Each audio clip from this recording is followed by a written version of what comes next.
رجالكم ولكن رسول الله وخاتم النبيين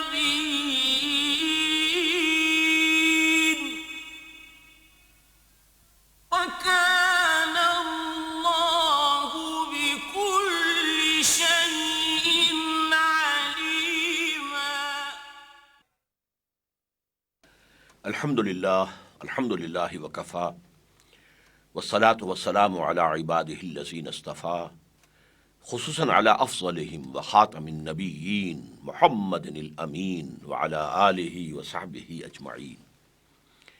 اما بعد فقد قال اللہ تبارک وتعالی کما ورد فی سورۃ البقرہ اعوذ باللہ من الشیطان الرجیم بسم اللہ الرحمن الرحیم الف لام میم ذالک الکتاب لا ریب فیہ ھدی للمتقین. وقال عز وجل كما ورد في نفس السورة فإما يأتينكم مني هدى فمن تبع هداي فلا خوف عليهم ولا هم يحزنون. وقال عز وجل كما ورد في نفس السورة شهر رمضان الذي أنزل فيه القرآن هدى للناس وبينات من الهدى والفرقان فمن شهد منكم الشهر فليصم. وقال عز وجل كما ورد 3 مرات في القرآن هو الذي أرسل رسوله بالهدى والدين الحق ليظهره على الدين كله. صدق الله العظيم. رب اشرح لي صدري ويسر لي أمري واحلل عقدة من لساني يفقهوا قولي. اللهم ربنا ألهمنا رشدنا وأعذنا من شرور أنفسنا. اللهم أرنا الحق حقا وارزقنا اتباعه وأرنا الباطل باطلا وارزقنا اجتنابه. آمین یا رب العالمین. محترم ناظرین، السلام علیکم ورحمۃ اللہ وبرکاتہ. میں اپنی پہلی گفتگو میں ختم نبوت کے 2 مفہوم آپ کے سامنے رکھ چکا ہوں. ایک مفہوم کہ حضور کے بعد کوئی نبی نہیں، سلسلہ ختم، سلسلہ بند. دوسرا مفہوم حضور پر نبوت و رسالت کی تکمیل ہوئی. اس ضمن میں معافی کا خواستگار ہوں کہ 2 اہم احادیث جو ہیں بیان ہونے سے رہ گئی تھی جو میں آج پیش کرنا چاہتا ہوں. ایک حدیث ہے ترمذی شریف کی حضرت ثوبان سے رضی اللہ تعالی عنہ. وہ فرماتے ہیں حضور نے ارشاد فرمایا انہ سیکون فی امتی 30 کذابون کلہم یزعم انہ نبی اللہ وانا خاتم النبیین لا نبی بعدی. یہی مفہوم آیا ہے سنن ابی داود میں حضرت ابو ہریرہ سے لا تقوم الساعۃ حتی یخرج 30 دجالون کلہم یزعم انہ رسول اللہ. تو اس میں یہ اللہ کے رسول صلی اللہ علیہ وسلم پر ختم نبوت کا وہ پہلو سامنے آ گیا کہ اب آپ کے بعد کوئی نبی نہیں. آپ نے خبر دی ہے کہ میری امت میں 30 ایسے جھوٹے دجال کذاب پیدا ہوں گے جن میں سے ہر ایک کا یہ گمان ہوگا کہ میں اللہ کا نبی ہوں، حالانکہ میں آخری نبی ہوں، میرے بعد کوئی نبی نہیں. انا خاتم النبیین لا نبی بعدی. گویا کہ خاتم النبیین کا یہ مفہوم آپ نے مزید واضح کر دیا، لا نبی بعدی، میرے بعد کوئی نبی نہیں. اس موضوع پر اور بھی احادیث ہیں، لیکن تکمیل رسالت کے ضمن میں ایک بڑی خوبصورت روایت آتی ہے، بہت خوبصورت روایت ہے. یہ بخاری اور مسلم دونوں میں ہے. گویا کہ صحیحین میں ہونے کا مطلب یہ ہے کہ یہ روایت کے اعتبار سے تو خود قرآن کے آس پاس پہنچ جانے والی چیز ہے. آپ نے فرمایا، حضرت ابو ہریرہ ارشاد فرماتے ہیں قال قال رسول اللہ صلی اللہ علیہ وسلم مثلی و مثل الانبیاء، میری مثال اور باقی انبیاء کی مثال کا مثل قصر، ایک ایسے محل کی ہے احسن بنیانہ، اس کی تعمیر بہت عمدہ کی گئی، بہت اعلیٰ. وَتُرِكَ مِنْهُ مَوْضِعَ لَبْنَةٍ، لیکن اس میں ایک اینٹ یا ایک پتھر کی جگہ چھوڑ دی گئی. فَطَافَ بِهِ النُّظَّارُ، تو اب اس کا طواف کرتے تھے، چکر لگاتے تھے چاروں طرف جو دیکھنے والے تھے. تو پھر یتعجبون من حسن بنیانہ، تعجب کرتے تھے کہ کس قدر حسین عمارت بنی ہے، کس قدر اعلیٰ ہے. الا موضع تلک اللبنۃ، سوائے اس ایک پتھر یا ایک اینٹ کی جگہ کے. فکنت انا، تو تو یہ میں ہوں صدت تو موضع اللبنت، اس ایک اینٹ یا پتھر کی جگہ میں نے پر کر دی ہے، ختم بی البنیان، اب میرے اوپر ختم کر دی گئی وہ عمارت، یعنی مکمل کر دی گئی، اب کسی اینٹ کی کسی پتھر کی اس میں اضافے کی گنجائش نہیں۔ تو ختم بی البنیان و ختم بالرسل، اور میرے ساتھ ہی روایت کا سلسلہ ختم ہو گیا۔ اور اس کی ایک روایت میں اضافی الفاظ ہیں، فانا انا اللبنۃ، میں ہوں وہ اینٹ یا پتھر کے جو رہ گیا تھا، وانا خاتم النبیین، اور میں نبیوں کا ختم کرنے والا ہوں۔ تو ختم نبوت بمانی لا نبی بعدی، احادیث متعددہ اس پر شاہد ہیں، اور ختم نبوت بمانی تکمیل نبوت اور رسالت، یہ بھی واضح ہے۔ اب آج ہمیں یہ دیکھنا ہے کہ حضور پر نبوت کے تکمیل کے مظہر کیا ہیں۔ اس میں یہ جان لیجئے کہ نبوت کا اصل مقصد کیا ہے، لوگوں تک اللہ کی ہدایت کا پیغام پہنچا دینا۔ چنانچہ سورہ بقرہ شروع ہوتی ہے، اس لیے ہم کہہ سکتے ہیں کہ قرآن شروع ہوتا ہے، اس لیے کہ سورۃ الفاتحہ یقیناً قرآن کا حصہ ہے، لیکن اس کا جو ربط ہے بقیہ قرآن کے ساتھ وہ ایسے جیسے دیباچہ ہے، اس میں اللہ تعالیٰ بندوں کی زبان میں کلام کر رہا ہے۔ الحمدللہ رب العالمین الرحمن الرحیم مالک یوم الدین ایاک نعبد و ایاک نستعین، یہ تو ہم بات کر رہے ہیں، اسی لیے ہماری نماز کا جزو لازم ہے۔ اور پھر ہم کہتے ہیں اہدنا الصراط المستقیم، ہمیں سیدھے راہ کی ہدایت دے۔ تو اس کا جواب شروع ہو رہا ہے اب، الف لام میم ذالک الکتاب لا ریب فیہ ھدی للمتقین۔ الف لام میم یہ وہ کتاب ہے کہ جس کے بارے میں نہ اس کے حق ہونے میں شک و شبہ ہے، نہ اس کی کسی بات میں کسی شک و شبے کی گنجائش ہے، اور یہ ہدایت ہے ان لوگوں کے لیے جو ہدایت کے طلبگار ہوں، جو خدا ترس ہوں، ڈرتے ہوں، اور وہ طلبگار ہوں کہ اللہ ان کو ہدایت دے، جیسے کہ سورہ فاتحہ میں ہم نے طلب کیا اہدنا الصراط المستقیم۔ پھر آگے چل کر اسی سورہ مبارکہ میں چوتھے رکوع میں انسانی علم کی دو شاخوں کو بیان کیا گیا۔ ایک علم جو انسان ایکوائر کرے گا، وہ خود حاصل کرے گا، یہ علم جو ہے اس کے لیے ایپریٹس جو ہے انسان میں رکھ دیا گیا۔ وَلَا تَقْفُ مَا لَيْسَ لَكَ بِهِ عِلْمٌ إِنَّ السَّمْعَ وَالْبَصَرَ وَالْفُؤَادَ كُلُّ أُولَٰئِكَ كَانَ عَنْهُ مَسْئُولًا۔ دیکھو ہم نے تمہیں سماعت دی ہے، بصارت دی ہے، اور پھر دماغ میں یہ کمپیوٹر نصب کر دیا ہے، یہ سینس ڈیٹا اس میں فیڈ کرو، یہ پھر اس کو پروسیس کرے گا، نتیجے نکالے گا اور میموری کے اندر سٹور کر لے گا۔ پھر اور دیکھو اور غور کرو اور سنو، پیچھے لوگوں نے جو کچھ بیان کیا تھا اس کو سنو، اور اب مزید غور کرو، مزید سوچو، مزید دیکھو، مشاہدے کو بڑھاؤ، پھر اپنے مشاہدات سے نتیجہ اخذ کرے گا تمہارا دماغ، پچھلی میموری کے ساتھ اس کو جو ہے وہ کمپیئر کرے گا، ریلیٹ کرے گا، اور پھر ایک نیا اضافہ ہو جائے گا۔ یہ علم کا میکینزم علم آدم الاسماء کلھا، در حقیقت یہ الفاظ اس علم کی طرف اشارہ کر رہے ہیں۔ چنانچہ جو ہمارا ایکوائرڈ نالج ہے، جسے ہم سائنٹیفک نالج کہیں گے، مادی علم، وہ اسی سمع اور بصر اور دماغ، اس کی ایکسرسائز سے حاصل ہوا ہے۔ یہ رفتہ رفتہ رفتہ رفتہ بڑھا ہے، step by step, step by step, step by step, یہاں تک کہ پچھلے کوئی 150 سال کے اندر اس کا ایکسپلوژن ہوا ہے، ایکسپلوژن آف نالج، علم کا دھماکہ ہوا ہے۔ اب اتنا علم ہے کہ کسی انسان کے لیے ممکن ہی نہیں کہ وہ احاطہ کر سکے، ممکن ہی نہیں، یہاں تک کہ اس علم کی بنیاد پر جو ٹیکنالوجی وجود میں آئی ہے، ٹیکنالوجی، اس کے بارے میں علامہ اقبال کا یہ شعر بالکل صحیح ہے کہ عروج آدم خاکی سے انجم سہمے جاتے ہیں، کہ یہ ٹوٹا ہوا تارا مہ کامل نہ بن جائے۔ یہ ایک علم ہے۔ دوسرا علم اسی سورہ بقرہ کے چوتھے رکوع کے آخر میں آیا، جب آدم کو کہا اتر جاؤ اب جنت سے اور جا کے زمین کا چارج لو جہاں کی خلافت کے لیے تمہیں پیدا کیا گیا۔ تو اس وقت جو چارٹر دیا گیا، اما یاتینکم منی ھدی، جب جب میرے طرف سے تمہارے پاس کوئی ہدایت آئے، فمن تبع ھدایا فلا خوف علیہم ولا ھم یحزنون، تو جو بھی اس ہدایت کی پیروی کریں گے ان پر نہ خوف ہوگا نہ حزن۔ والذین کفروا وکذبوا بآیاتنا، اور جو ہماری آیات کو جھٹلائیں گے اور ان کا انکار کریں گے تو وہ جہنمی ہوں گے اور جہنم میں رہیں گے۔ فاولئک اصحاب النار هم فیہا خالدون۔ اچھا، سورہ بقرہ کے شروع میں ھدی للمتقین کہا گیا تھا، اور وہ صحیح ہے، ہدایت سے استفادہ وہی کر سکتا ہے کہ جس کے دل میں طلب ہدایت ہو، لیکن اپنی جگہ قرآن پوری نوع انسانی کے لیے ہدایت ہے۔ یہ بات اسی سورہ بقرہ میں کہی گئی 23ویں رکوع میں، شہر رمضان الذی انزل فیہ القرآن ھدی للناس وبینات من الھدی والفرقان۔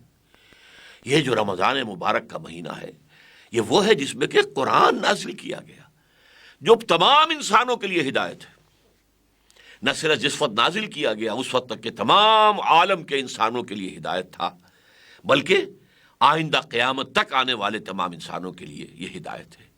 تو یہ ہدایت ہے، یہ اس کی تکمیل ہو گئی ہے۔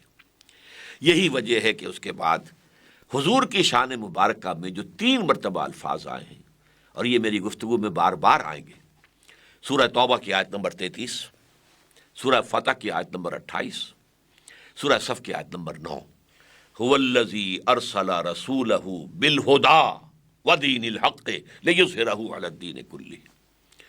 وہی ہے اللہ جس نے بھیجا اپنے رسول کو، یعنی محمد کو صلی اللہ علیہ وسلم، فداہ آباؤنا و امہاتنا، 2 چیزیں دے کر، الہدا، the guidance, the total guidance, the eternal guidance, the complete guidance, الہدا۔ اب یہاں الف لام لگ گیا ہے، اب یہ اس میں معرفہ بن گیا ہے، بالہدا و دین الحق، اور دین حق دے کر بھیجا ہے تاکہ غالب کریں لیظہرہ علی الدین کلہ، وہ دین حق، وہ سچا نظام، وہ ذات حق سبحانہ و تعالی کی اطاعت پر مبنی نظام جو عادلانہ ہے، تاکہ اس کو غالب کریں، قائم کریں، نافذ کریں، رائج کریں۔ اب یہاں وہ الہدا بن گیا ہے۔ یوں سمجھیے کہ جیسے سائنٹیفک نالج کا ارتقاء ہوا ہے، ایسے ہی ہدایت میں بھی ارتقاء ہوا ہے۔ یہ بہت سے لوگوں کے سامنے یہ چیزیں نہیں ہیں۔ اس وقت آپ کے سامنے جو میں گفتگو کر رہا ہوں اور انشاءاللہ مزید کروں گا، اس میں اصل میں آپ سمجھ لیجئے کہ سیرت النبی نہیں بلکہ فلسفہ سیرت بیان ہو رہا ہے۔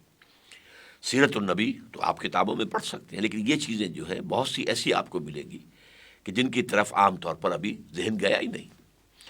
دیکھیے، ہدایت میں ارتقاء ہوا ہے، اس اعتبار سے نہیں کہ اللہ کے علم میں ارتقاء ہوا، معاذ اللہ ثم معاذ اللہ ثم معاذ اللہ کا علم تو ازل سے کامل ہے، ہمیشہ سے کامل تھا، لیکن جسے ہدایت دی جا رہی ہے اس کا ایک بچپنے کا دور تھا، ذہنی اعتبار سے ابھی وہ لڑکپن میں تھا، بچپن میں تھا، اس کے بعد وہ کچھ اور آگے بڑھا ہے، اس کا ذہن کا کچھ دائرہ وسیع ہوا ہے، پھر وہ اور آگے بڑھا ہے، اس کی سوچ ذرا اور آگے ہوئی ہے۔ جب انسان میچور ہو گیا ذہناً، اور وہ اس قابل ہو گیا کہ جو اس کائنات کے حقائق ہیں، چھپے ہوئے حقائق، کونی حقائق، ان کا پورا ادراک کر سکے، تب آخری ہدایت دی گئی۔ یہ بالکل ایسے ہی ہے جیسے آپ کا کوئی بچہ پرائمری میں پڑھتا ہے، آپ چاہے ٹیوٹر اس کو پی ایچ ڈی رکھ دیں، وہ پی ایچ ڈی اپنے علم کا وہ فائدہ اس بچے کو تو نہیں پہنچا سکتا۔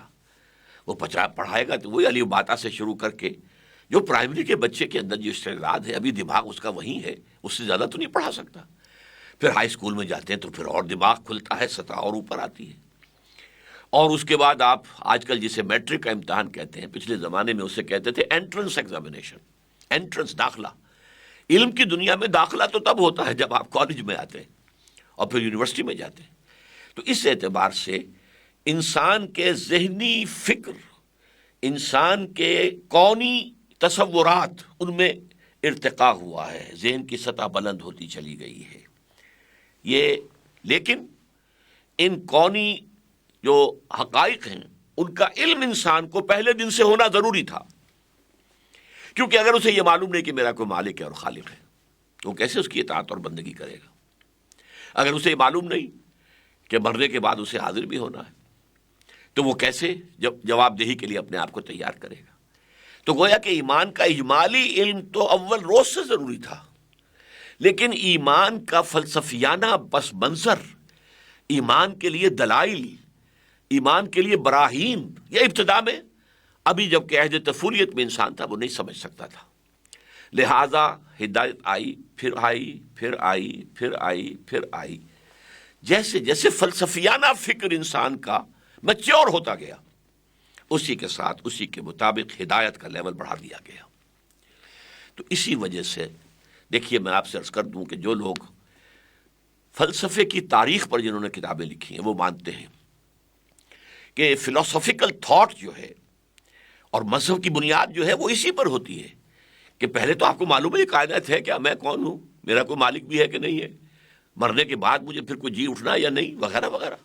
علم کیا ہے، حقیقت کیا ہے علم کی، نیکی کیا ہے، بدی کیا ہے، یہ حقیقی چیزیں ہیں یا صرف اعتباری ہیں.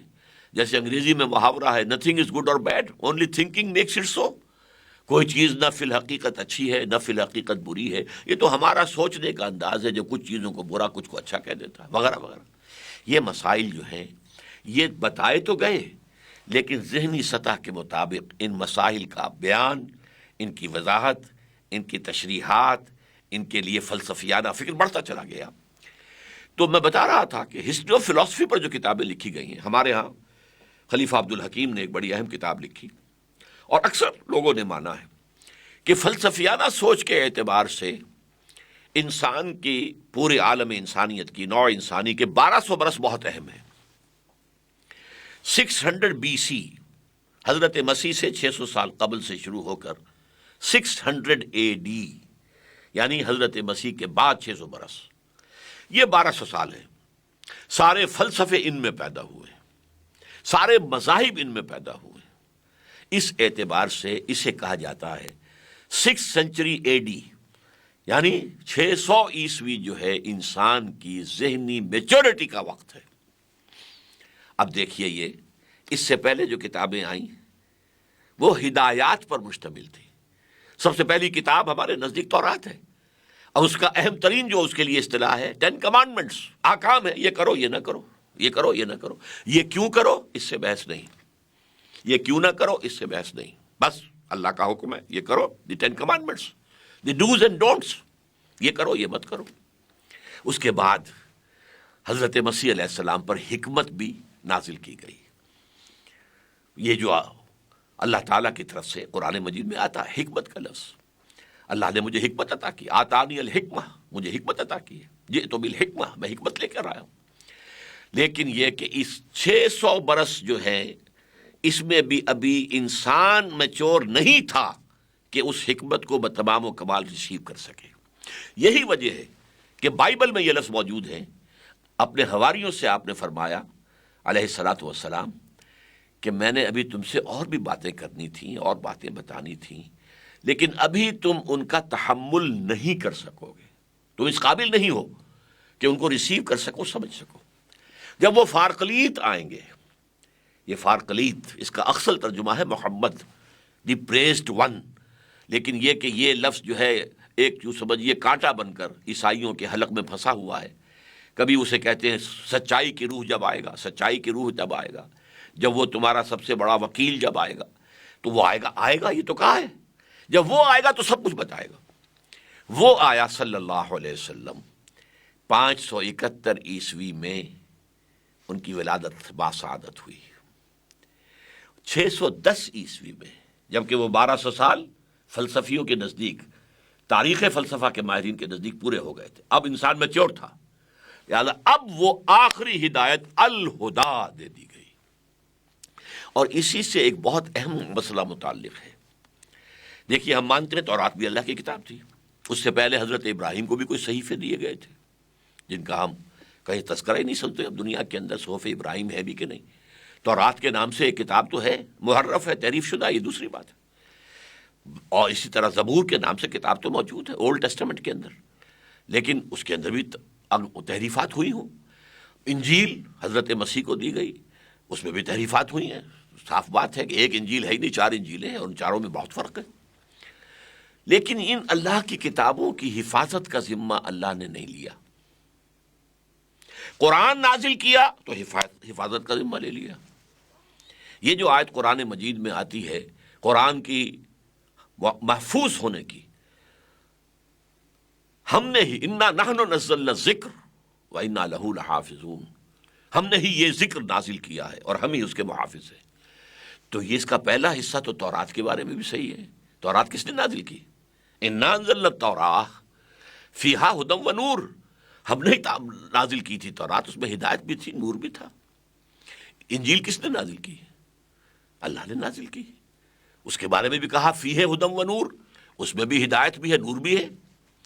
لہٰذا یہ ساری کتابیں اللہ کی ہیں، لیکن انا لہ لحافظون صرف قرآن کے لیے.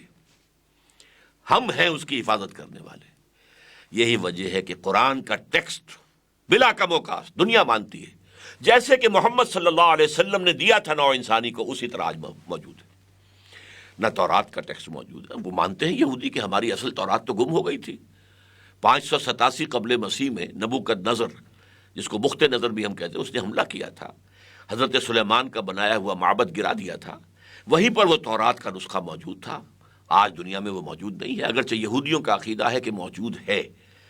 جہاں پر وہ ٹیمپل تھا اس کے نیچے جو ہیں وہ تہخانے تھے، ان تہخانوں میں ربائس جو تھے، ان کے ربانیین، وہ بیٹھے ہوئے تھے اس کتاب کا نسخہ لے کر، اور وہ وہیں پر دفن ہو گئے اس کے اندر، جب اوپر سے وہ ہیکل سلیمانی گرایا گیا، اور جب ہم دوبارہ کھدائی کریں گے تو وہ نکل آئے گی۔ لیکن اصل تورات اس وقت ان کے پاس نہیں، وہ تو 100 برس کے بعد پھر یادداشتوں سے مرتب کی گئی۔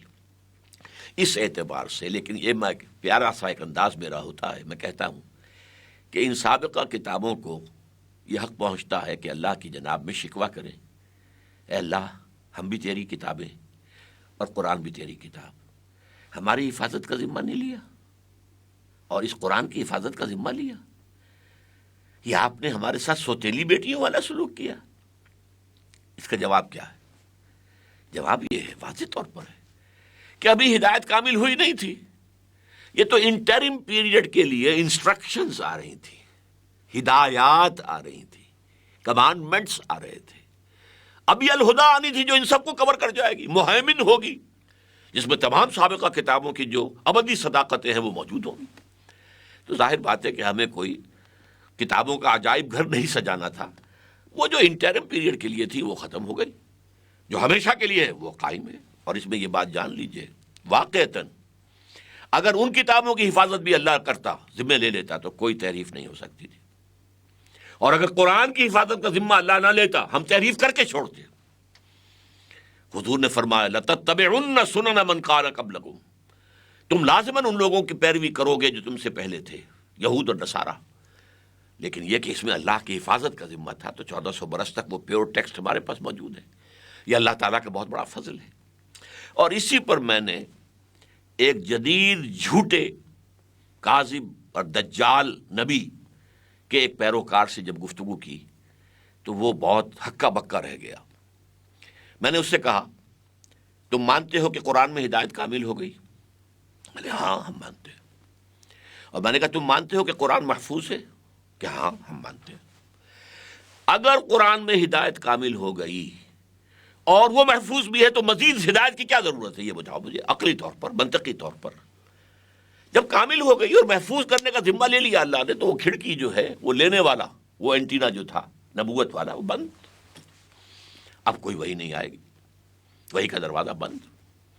تو وہ فبہت الذی کفر، آدمی کوئی شریف النفس تھا، اس لیے اس نے خام خواہ جو ہے وہ الجھنے کی کوشش نہیں کی، چپ ہو گیا، خاموش ہو گیا۔ یہ دلیل ہے سب سے بڑی ختم نبوت کی۔ جیسا کہ میں نے اپنی پچھلی گفتگو میں عرض کیا تھا کہ ہم بس یہ، چونکہ اس میں جو معاملہ جو ہے ختم کا لفظ آیا ہے، تو ما کان محمد نبا احد من رجالکم ولکن رسول اللہ و خاتم النبیین۔ اچھا خاتم النبیین ہے تو خاتم المرسلین بھی ہو گئے، اس لیے کہ رسول کوئی رسول ہو ہی نہیں سکتا جو نبی نہ ہو، نبی عام ہے، رسول خاص ہے، لہذا دونوں کی جڑ کٹ گئی۔ تو یہ در حقیقت تکمیل ہدایت اور تکمیل نعمت ہدایت، واللہ متم نورہ ولو کرہ الکافرون ویاب اللہ الا ان یتم نورہ ولو کرہ الکافرون۔ اللہ تعالیٰ اپنے نور کا اتمام فرما کر رہے گا، چاہے کافروں کو کتنا ناپسند ہو۔ اور کافروں سے مراد یہاں بالفعل جو ہیں، اگر آپ قرآن کے سیاق و سباق کو دیکھیں تو یہودی ہیں۔ اسی طرح ویاب اللہ الا ان یتم نورہ ولو کرہ الکافرون، یہ سورہ توبہ میں فرمایا اللہ کو ہرگز منظور نہیں مگر یہ کہ اپنے نور کا اتمام فرمائے، چاہے کفار کتنا ہی ناپسند کرے۔ تو یہ ہے تکمیل نبوت کا مظہر اول، یعنی اتمام نعمت ہدایت، تکمیل ہدایت محمد الرسول اللہ صلی اللہ علیہ وسلم پر بشکل قرآن۔ اللہ تعالی ہمیں قرآن پر حقیقی یقین عطا فرمائے۔ اور جیسے ہم دعائیں مانگتے ہیں اللہم ارحمنا بالقرآن العظیم واجعلہ لنا اماما و نورا و ہدی و رحمہ، اے اللہ اسے ہمارا امام بنا دے، نور بنا دے، ہدایت بنا دے، ہمارا امام بنا دے۔ لیکن یہ کہ یہ ظاہر بات ہے کہ ہم خود اختیار کریں گے تب وہ ہمارا امام بنے گا نا۔ اللہ مجھے اور آپ کو اس کی توفیق عطا فرمائے۔ وآخر دعوانا ان الحمد للہ رب العالمین۔